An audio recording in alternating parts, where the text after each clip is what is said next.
Welcome back to another episode of English Flow. I'm Sarah. And I'm Alex.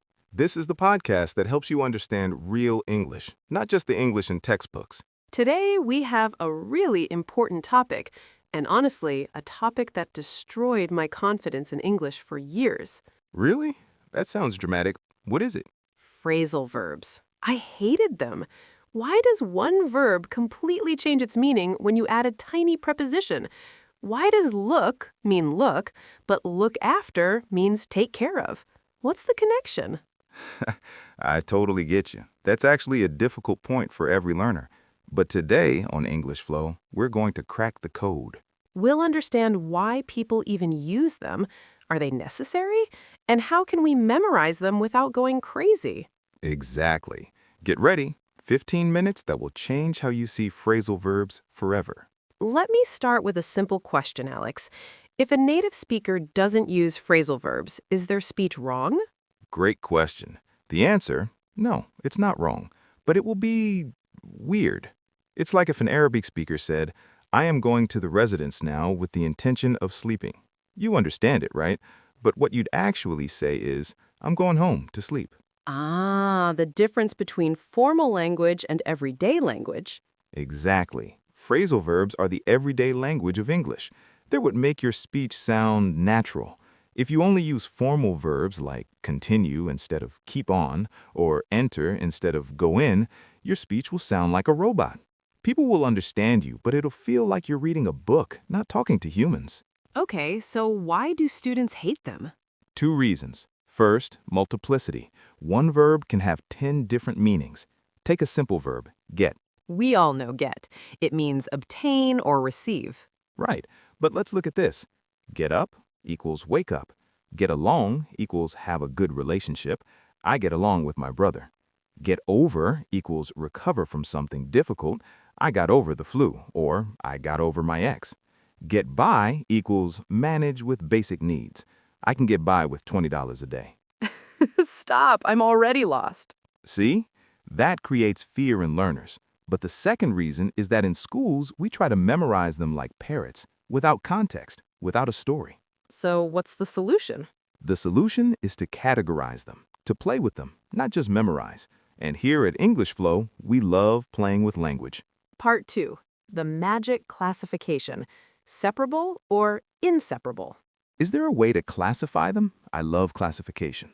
The best classification.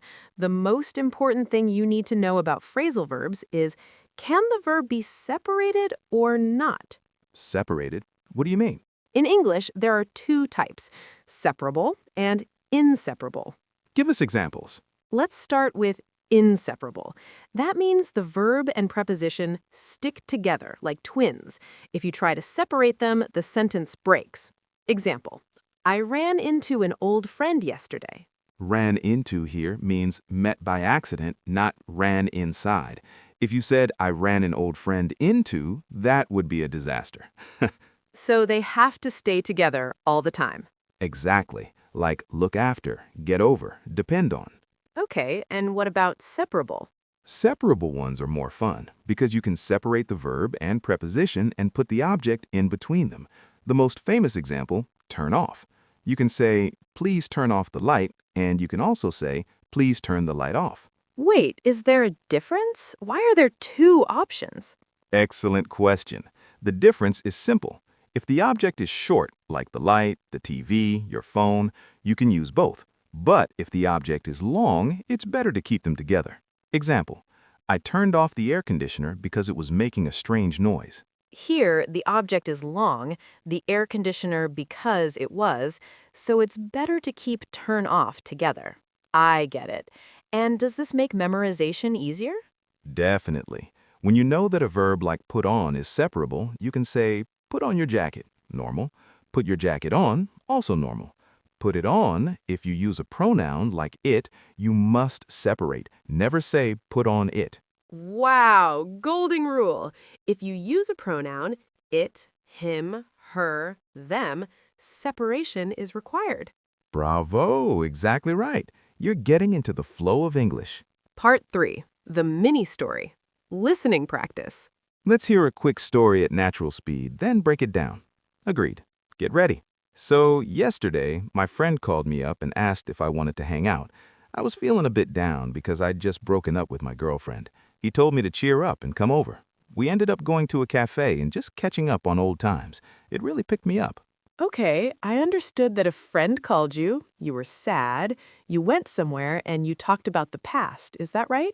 Excellent. 80% right. Let me break down the phrasal verbs I used. Called up equals phoned.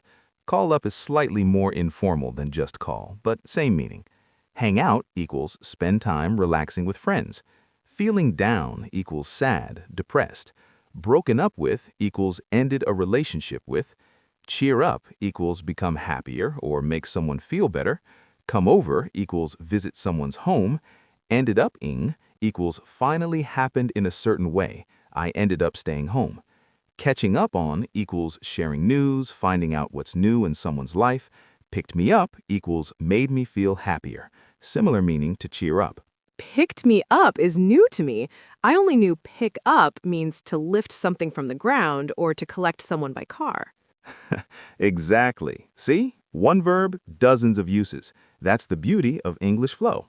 Part 4. How to learn them the right way, without memorizing. Let's be honest, I'm not going to memorize 500 phrasal verbs in a month. It's impossible. Is there a smarter way? There's only one way that actually works with your brain. It's called learning in chunks. Chunks? Like what? It means don't memorize the word alone. Memorize the whole situation. Memorize the whole sentence. Example, if you want to learn count on, don't memorize count on equals rely on. That'll disappear from your brain after 2 days. Memorize this sentence. You can always count on me. Ah, that sentence has a rhythm. It has music. It sticks in the brain. Exactly. That's how children learn language. They don't memorize rules, they memorize situations. I have an observation. I find small phrasal verbs hard, like up. Why is it everywhere? Give up, wake up, shut up, grow up. Brilliant question. The word up isn't just added to change the meaning. Sometimes it adds intensity or completeness to the verb. Sometimes it completes the meaning. Let's look at theme learning. Take the verb clean. I need to clean the kitchen. Normal. I need to clean up the kitchen. Here, up gives the feeling of a complete, thorough cleaning, not just a quick tidy. So up becomes an intensifier. You're starting to think like us. You're finding your English flow. Part 5. Cultural touch. Phrasal verbs in daily life. Alex, we're talking about phrasal verbs like they're academic, but actually people use them every second, right? Literally every second. If I go outside right now and meet my neighbor, I'll say, "Hey, what's up?" Not "What is happening in your life right now?" If I'm going out to eat, I'll ask, "Can we eat in or takeaway?" If I come home tired from work, I'll say, "I'm wiped out." Wiped out also means to erase, right? Right. Wipe out the table means clean the table. Wipe out a city means completely destroy a city. Wiped out equals exhausted. It's such a flexible language. That's our problem as Arabic speakers. We like words to be fixed. One word equals one meaning. And I completely understand that. But the beauty of English is that it's alive. It changes. Phrasal verbs are the pulse of the street. If you want to understand Netflix shows without subtitles, you need to befriend phrasal verbs. And at English Flow, we're here to help you do just that. Part 5. Practical application. Okay, I'm convinced I need to make peace with them, but I want something practical to do today. Here are 3 tasks from English Flow. Task 1. Choose only 5 phrasal verbs from today. Not 50, just 5. For example, get up, look for, turn on, give up, grow up. Task 2. Find each verb in 3 different sentences on a site like Youglish or in a TV show you've watched. Task 3. Use them today. Say in front of the mirror, "I got up at 7 today." Tell a friend, "I'm looking for my keys." If you don't use them, they won't stick in your brain. So I need to make them part of my day, not part of my exercise book. Exactly. Honestly, if you use 10 phrasal verbs correctly in your daily speech, you'll sound more natural than someone with 500 formal words in their vocabulary. So now we know that phrasal verbs aren't enemies, they're friends if we learn to deal with them the right way. Don't forget, language is for communication, not for perfection. Keep practicing and you'll find your English flow. I'm Sarah. And I'm Alex. Keep flowing, and we'll talk to you soon. Bye-bye. Peace. Music fades out.